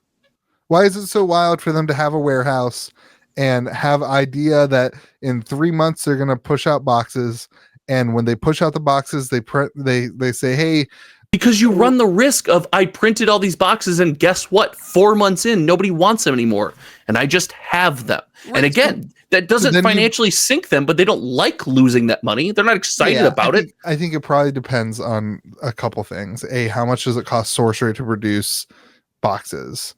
If it costs them not zero. Sure, but here's my point. You do 50,000 boxes for your initial wave. Second wave, you pretty much know you're going to need that. Okay, you do. Let's call it 30,000. I don't know. You can evaluate the demand before you hit print on another 30,000 boxes. Your third wave, you could order 4,000 or 3,000 or whatever it is. If you have a relationship with I'm assuming a lot of things. I'm assuming you have a relationship with your printer that you can hit the print button, but it sounds like they have that relationship. I don't think it's wild. I don't think it's that wild. I think you leave yourself very little room for error. And my concern is the same, that Magic it's one of the few things I give Magic credit for. Or sorry, I give Boomer Sorcery credit for. Is that how it goes? Or Sorcery is Boomer Magic? Which one? I forget which one it is. The only thing I give Magic credit for the rapid release cycle is, guess what? When they put out a stinker and something's awful, man, the next thing's around the corner. You give yourself very little margin for error, where if something does go catastrophically wrong, you misevaluate demand. Something spikes, something crashes, which, spoiler alert, happens in this industry daily. Sure. You have very little room for error and nothing else coming to cover that up. And how much have we talked about? First impressions are important. People will pick up a trading card game, they will try it, and if their first impression goes poorly, It doesn't matter what their friends say. They ain't coming back, right? So I'm not saying it can't go right. What I'm saying is you have left yourself so little room for error with beta that it becomes a scary, I guess, proposal to me. What is the room for error? I guess I'm not picking up that. The print run? That's the room for error? The availability of beta. Can stores get it? Can stores sell it? Are people buying it? Are people engaging with it? Are people still engaging with it 3 months down the road? I've told you, my big marker is I want to look in on beta at 3 months, but 6 months down the road, heck, 8 months down the road. Are you engaging with this product? I think that it completely matters. Frankly, I don't see any risk as a store in beta. Listen, let me finish. The interest level, take a look at my box openings. I have put out on my channel whatever 49 minus 12 is 57. No, 37. That's plus. Sorry. Wait, whoa. 37. That wasn't even plus. That was a weird combination of the two. I put out 30. I was thinking 5 and I went through. Yeah, I got you. I put out 37 box openings. I've opened 37 boxes on my channel. The interest level has only gone up in sorcery box openings on my channel. Of a box that's worth $1,000. No, that's not. It never was $1,000. I haven't opened $1,000 box. I haven't done that. I opened boxes and everyone was telling me I was stupid and boxes were going to go to 0. My point is that the experience is good and it is fun. Even on your 37th box, it's fun to watch. It's enjoyable and it's an enjoyable experience. That experience is the same in beta. But it's still going to be fun to open. No part of that is because the product is inaccessible. No part of that is because the product, since hitting the market, has felt inaccessible to people because they're like, I'll wait for it to go down. And then by the time they waited for it to go down, it was at $300 a box, $500 a box, $550, $600. So no number of those views is because of the inaccessibility of the product. It's because I wish I could be opening mine, but I can't. Okay. So I'm going to watch Louis open his. Right. No, I mean, my point is that they come back for 37 videos. That you watched me open 37 of them. Because it hasn't become more available. Yeah, but my point is that you watch some, fine, I'll use it. It's as available to me as it ever has been. Okay. I can go out and buy, if I wanted to as a store, instead of spending money on Commander Masters where I'm going to lose money and I'm taking an increased risk, I could just go out and buy Sorcery Alpha right now and open it on my channel and make money. I can do that. I have the ability to do that. Yes, that's very good. You do. Most of the 1,000 people who watch your video don't. So, but my point is that for me, it's not about the lack of availability. It's about I want to open more boxes because it's such an enjoyable experience. But you're not the norm. You're not. I'm counter arguing to your point that it's not the only thing you like about it or people like about it is that it's not available. That's your point that you're making. For me, it's available. I can get it. And I still just enjoy opening it. It's not that I'm opening $1,000 box. That's not what I like about it. You also have a YouTube channel based around it and a single store that you've pumped several times on this podcast where you're selling the product.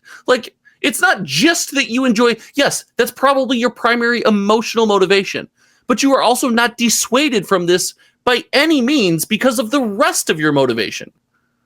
That's fair. Yes, you know what?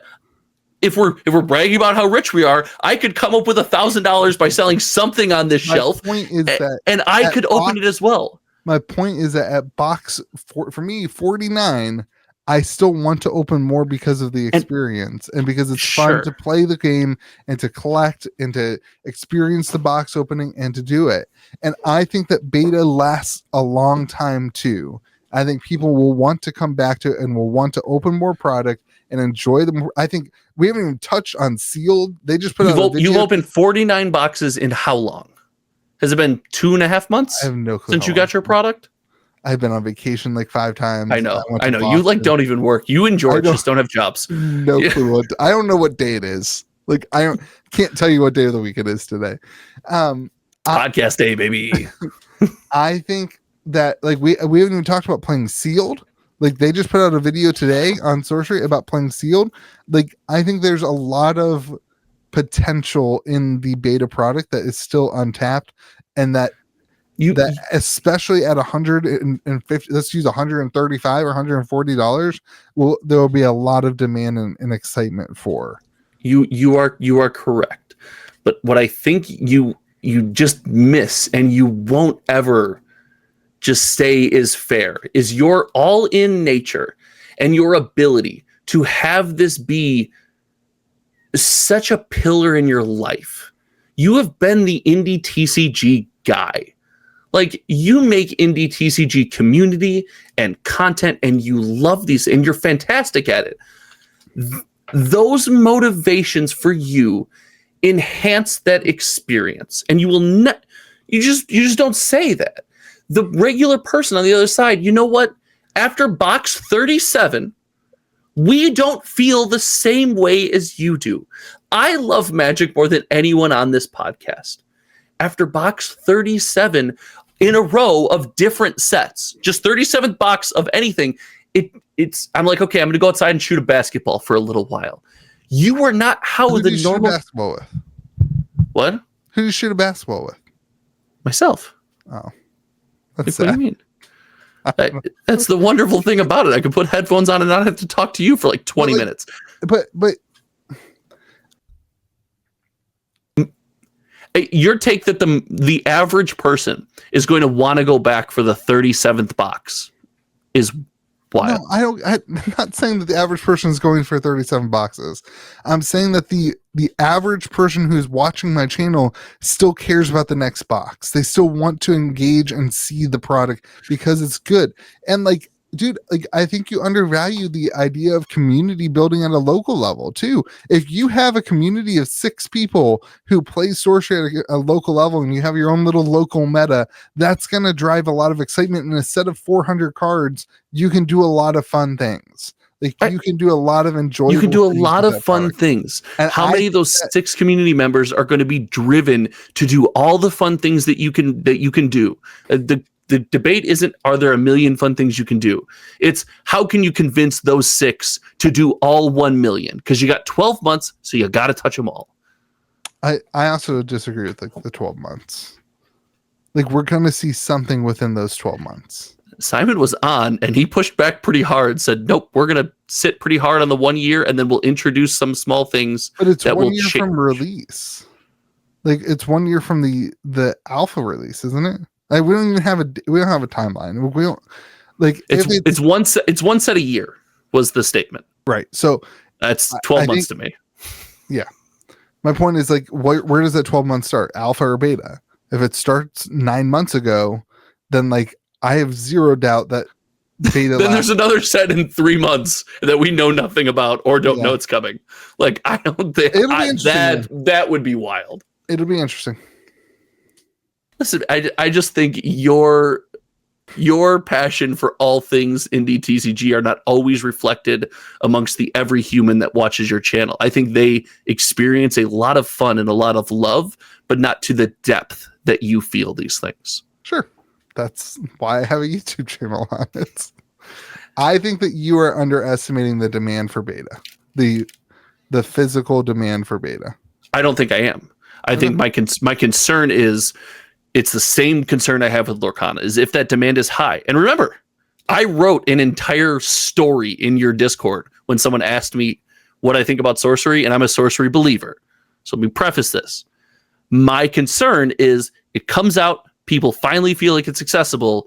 It's not printed enough because it's hard to get right now. We're unsure what that's going to be. And that interest dies off. Guess what? The next Magic thing hits. The Lorcana comes up. Something else draws my attention. And when I have that salty feeling of that first experience where I couldn't get a box or got a very expensive box and couldn't afford another one, I don't come back. That's my fear. That's fair. That'd be interesting. Yeah, it's a first impression thing. It's gonna be fun. Listen, George said something a couple weeks ago that I think will be the I hate it, but we will come back to this all the time with sorcery. Sorcery is the biggest TCG experiment. 100%. Like, and listen, don't tell me I don't like. I'm spending way too much money, by the way, on a completely worthless card that I just like. You know, you so nobody tell me, instead of spending money on it, you should try the gameplay and you should play the game and have some fun with it. Not gonna happen. Like, no, that's what you should do. Happen. And honestly, that's what everybody here should do. You should experience the gameplay because it's a blast. We did learn to play. Everybody had a blast. I got a full-time job. I got a YouTube channel. I got a kid, and I play Magic. That's it, baby. Let's skip Pokemon releases. Lucky you this week. Let's talk about Lorcamazon. What's the big news, Louis? Lorcana's going to be on Amazon. Did we know this? Did we know this before today? Lorcana. Oh, you're burying the lead. That's not the most important place Lorcana is going to be. What? FYE and Hot Topic 2. Does FYE still exist? It was on their list. It must. The Woodfield Mall is by me. There's an FYE in there somewhere. All the clothes are very young and hip. FYE is like one of those stores that when I see it in my head, it's got a going out of business sale. And then like a year later, you come back and you're like, how are they still here? I thought they went out of business last Christmas. It's the American mattress. It's always going out of business. It's everything in store, 70% off. 70% off. It's like a $90 product that like everywhere else is $23. Yeah. Oh, so it's available on big box stores, and this makes sense for Lorcana. However, will you be the person to complain about Lorcana Amazon dumps? Because you know I will. As soon as I can buy it on Amazon, I'm making a tweet. I think Lorcana has what we've seen with some other TCGs in the past, a problem of who do they want to be. Like they come out, listen, this is coming from a official Lorcana gameplay store. They come out and they're giving out official stores product 2 weeks early, which is amazing and super cool and super awesome. They have this huge OP thing of which their application process was, well, most games don't have an application process. They had we had to send videos. We had to do like a whole thing. You had to have a website, which a lot of stores don't have websites. Don't have a website if you don't have a store. Huh? Get a website. A lot of stores don't have websites. Get websites. Is that not a thing? Because like a lot of stores around me don't have websites. West Virginia's wild. Yeah, it is. The advantage of having a website in West Virginia is it's pretty large. I'm not gonna lie. Not gonna lie, it's a pretty big advantage. You can use one of those confounded computer things, boy. People, when they ask me if we have singles, and because we don't have a display case, we have a display case with like a couple singles, but like we have a kiosk in the store, an iPad that you can go to and see all the 5,000 singles in the back in the inventory. You can make an order, we'll go back, we'll pick them up for you. It's a really easy way to filter out cards, whatever. And I always tell people, hey, you can go to our website and look at what we have in stock. And they're like, that's amazing. Why doesn't other people do that? I'm like, I don't know. It took like 10 minutes to set up. I don't know why people don't do it. But I think in my mind, everybody talks like they're in an old Wild West and they live in like wooden houses and drink water like from the giant cups that they pull out of the well in West Virginia. Yeah. And that's just what happens in your day-to-day life. So like, is your bathroom inside or outside? Serious question. I live in like there's a road in our town, and like if you live within half a mile of the main road, you're like it's like probably where you live. It's like a normal American middle class lifestyle. You go half a mile off the road and you are in how many trailers? Yeah, no, it's not even trailers. They're called haulers. Yeah, that's what they call them in West Virginia. It's like a plot of land of which the family, like there's like 5 houses on, and everybody lives there from your family. That sounds awful. Yeah, I love my family, but that sounds terrible.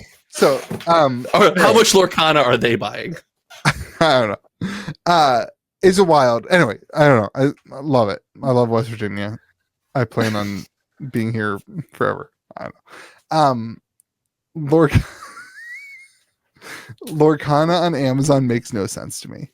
Like, who's the market on Amazon for Lorcana? Wait, hold on. I'm so glad we disagree on this. Like, Lorcana in big box stores and on Amazon makes total sense because see mouse, click buy. Like, that makes sense to me. Sorcery on Amazon makes no sense. Metazoo on Amazon makes no sense. So I think Lorcana Amazon, because I guess it's maybe because of the lack of boxes at LGS's. Like, our allocations were... Oh, that's embarrassing. The fact that Amazon's going to... Like, yes. Yeah. Like, it's just like, why even give us boxes if it's going to be on Amazon? Like, surely Amazon's going to need, like... Is Amazon going to get, like, 3 pallets? Like, I mean, like what is... Like, what...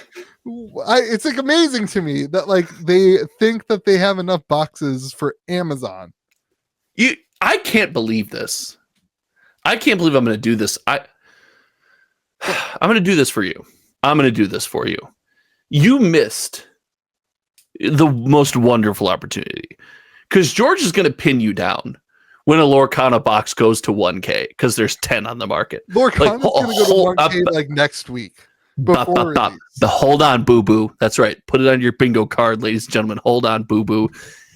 You missed. I can't believe you're missing this. I almost don't want to tell you.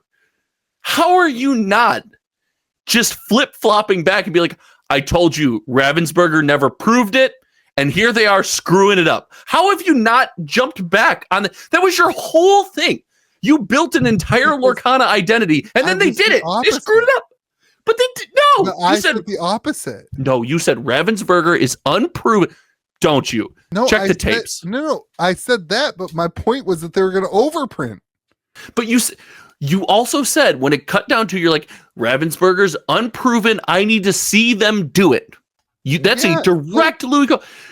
I guess them doing it was going to be printing. Like, this is a win. Don't get weeded down. You think this is a win for nobody. It's a win for it's a win for anybody who gets boxes. This is literally a win for nobody. You'd rather sell 100 boxes and make $10 a box. Yeah, I get what you're saying. Listen. I thought Ravensburger was gonna. My statement was that Ravensburger was going to print too many boxes because the IP was too expensive. So in order to make the money, they would have to print 1 billion boxes. And that I remember putting in my order and being like, "Oh, I'm going to get all these boxes. I should not over order." And then I got cut. I just can't believe you're missing this opportunity. Like, by the time he's back next week. Ravensburger sucks. They didn't get anything right. You could have. I told you. You could have been on the "I told you so" and you would be correct here. And this is the only time in your life you don't want to "I told you so," George. It's the wildest thing in the world. I think one of the things that people are forgetting is that this is waived out, and that everything we just talked about, sorcery, Lorcana is doing. Yeah. They have clearly not well. They have already said that there's going to be additional waves with additional product. And so, like, I think that's another thing. It's like, what does that look like? But I'll go back to, like, we knew it was going to be big boxes. It makes sense to me to have, like, decks and bundles at Target because, like, kids go to Target and go to the TCG aisle and look at Pokemon. Like, I don't know. Are kids on Amazon? Like, Amazon just seems like a direct-to-consumer thing for me. And I'm not a big fan of that. More people just go on Amazon and shop than I think you would realize. Like, just like you shop at Walmart. You know what my wife does sometimes? She goes to TJ Maxx and she just shops. We don't need anything. She just goes shopping. She just takes camera and she just goes shopping.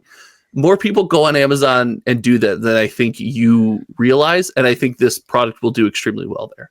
Oh, duh, yeah. Well, okay, hold on. If the concept of this product doing well on Amazon is a duh, then that's why this product's on Amazon. This product will do well on Amazon because the product will be worth infinitely more than Amazon than they're going to sell direct to consumer on Amazon. Will it? Maybe they pay attention to the secondary market. What do you mean? What if they're the first company? Price it? They're going to come out and price it at $350 a box. God. That would be the move. That would be the move. That would be amazing. Or it's at $100 a box, like it's supposed to be, or whatever it is, but it never sells out because Amazon got all the boxes. Yeah, it'll be interesting to see if because they said boxes were not going to be at big box. Does Amazon not count? Like, it'll be interesting to see if they get boxes or not. But my point is, like, this is the type of product that you don't ever see on Amazon if you are your wife shopping, because if it's ever selling for a third of what it's selling on the open market, it's going to get instantly bought up by George, by sweaties, like by sweaties like us, like not me, yeah, but like. You wait. I will not be buying any Lorcana on the secondary market. I'm so done with that. Like, so done with that. So done. Quote George is texting me right now, and I want to tell him, hey man, Lorcana's dead. Hey buddy, hang in there. Lorcana's dead. All right, it'll be interesting. All right, let's finish up. We're an hour and 45. We always do this one. It's just you and I. We're always too late. It wasn't the podcast last week like 2 hours plus? Yeah, we're terse. This is great. All right, Metazoo market. You saw a box of CN1 for $200 this week. What were your thoughts? I shared my thoughts on that post. Did you? I said the CN1 boxes are $200? Question mark, exclamation point, question mark. Spoiler alert, nobody responded to me. Yeah. That's wild. So I was doing a lot of thinking of this while I was driving home today. You think about some weird stuff, dude. You should get a job. I knew we were going to talk about it. The question to me was like, why would somebody open a $200 box of CN1 right now? Like, what do you get out of that? That's like if you get a red ink, which is impossible. There's like 50 of them, I think. It's like you have to find a buyer, and there's just not high-end buyers right now happening in Metazoo. And the odds of that are, so your next highest thing is like a Mothman. And like, I don't think that even pays for the box right now. Like, I just don't see the allure to opening that. Right? I can't believe I'm about to do this. How'd you celebrate 10,000 subscribers? Huh? How'd you celebrate 10,000 subscribers? Completely different. Why is that the same thing? You just, because old boxes are never. But it's not old. There's nothing. I mean, it's 3 years old now, isn't it? That's the same age as a Time Spiral remastered box. It's the same age as. Yeah, but arguably, there's only 10,000 of them printed or something, right? Wasn't it something like that? 25,000. 25,000. Yeah, sure. Whatever it is. That's a big number. Like, that's not a big number. That's not a big number in 2021. But like in 2023, like that's a big number. Like, that's not a small, tiny. So like, that is. Fab broke all the numbers, didn't they? Yeah. Just well, broke the numbers. I think all these games are printing significantly less boxes than they were printing in 2021. Oh my god! Well, they had better be. Like, significantly less boxes. They had better, especially Lorcana. Lorcana's printing so many less boxes. Look at Lorcana. They get it. They printed 100 boxes. The correct print run is 100 boxes. Yeah, let's go. You got 125,000 boxes going on in 2021. Makes no sense. Nothing makes sense. So like, it doesn't surprise me because of what the singles market is lacking in Metazoo. But MSRP on this product is $140. So importantly, MSRP of CN1 was 100. 100. Like, if you bought a CN1 box from me, you're still up 100%. Congrats, my friend. You're up. Some of us are up farther than that because we didn't buy from you. I remember buying CN1 boxes at like $700 to do openings. And like people being excited to buy. Just replace CN1 with sorcery. Just do it. Just say it. Why? So here's the big difference. I honestly believe this. What you saw in 2021 was such a result of people being bored and sitting at home and getting free money from the government and having nothing to do. Like the nothing to do is massive. Listen, my channel's success is a result of other people's boredom. My channel's existence is a result of your channel's success.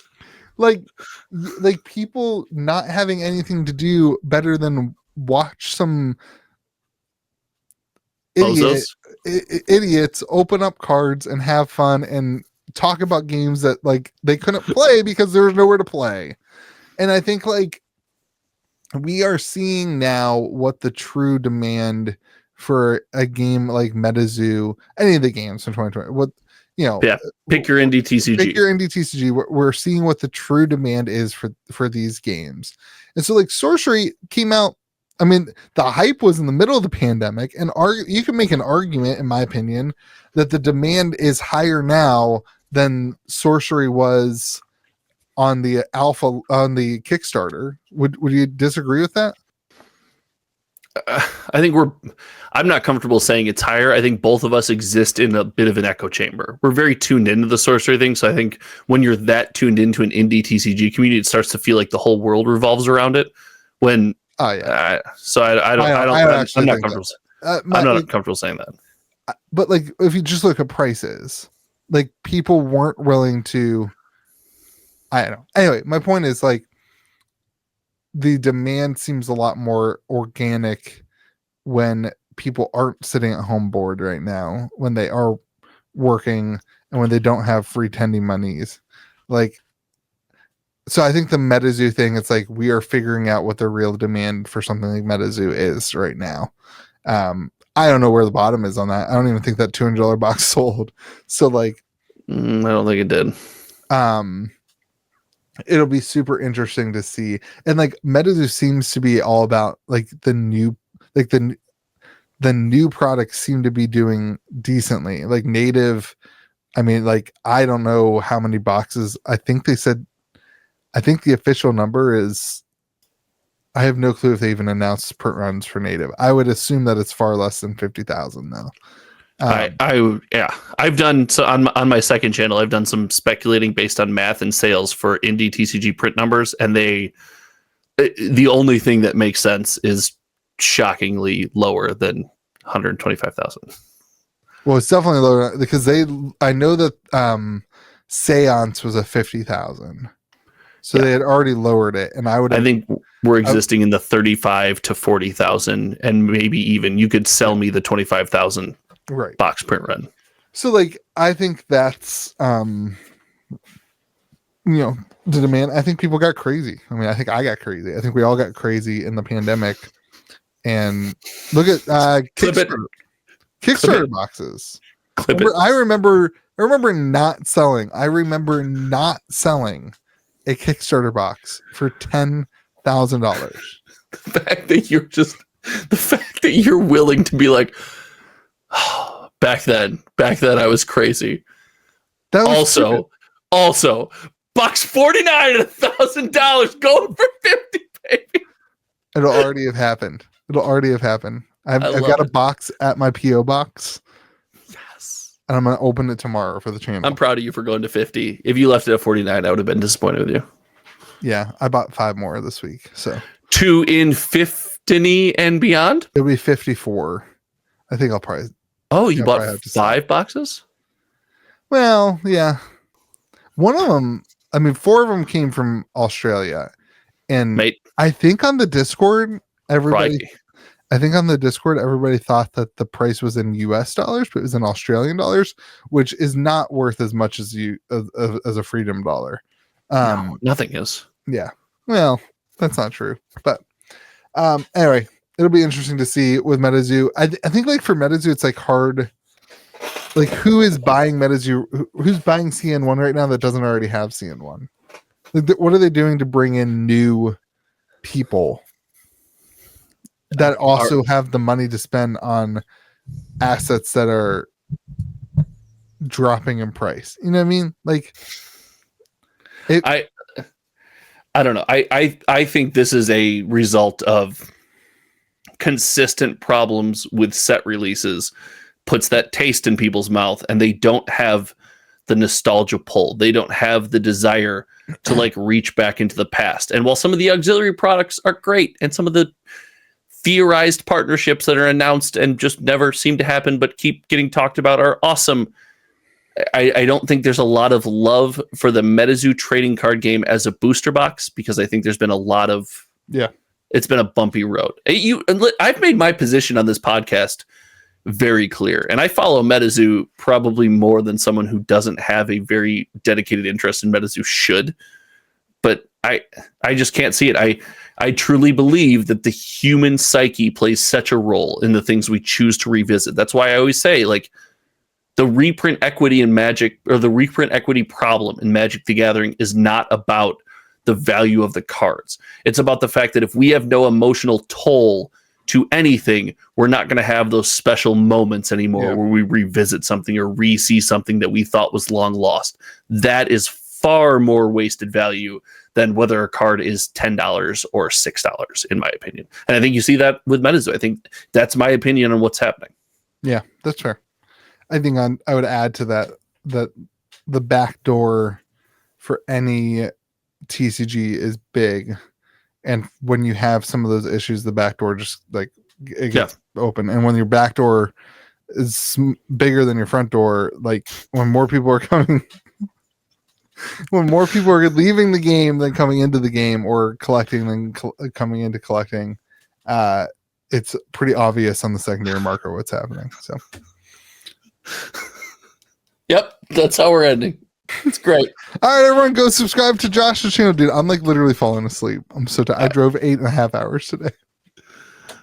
I'm proud of you for making it. Did you tell George you flew?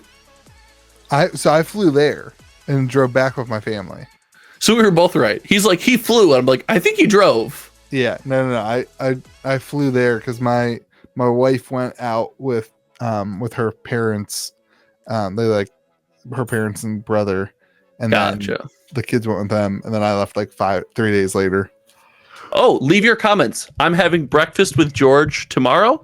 Leave your comments in the comment section. Any questions you think I should ask George at breakfast? You know, what's that smell? You're having. Why do you have two black eyes on Thursday, right? The podcast. They didn't have to know that. They didn't have to know any of that. You're not going to be able to ask him the questions. All right, you know what? Screw this channel. Don't leave any comments. Forget the algorithm. Go subscribe. Hometown TCG to 10K. Look. Hometown TCG. Everyone, thank you for being here. Remember to be kind to the people around you, and may the zoo be with you. And also with you, dude.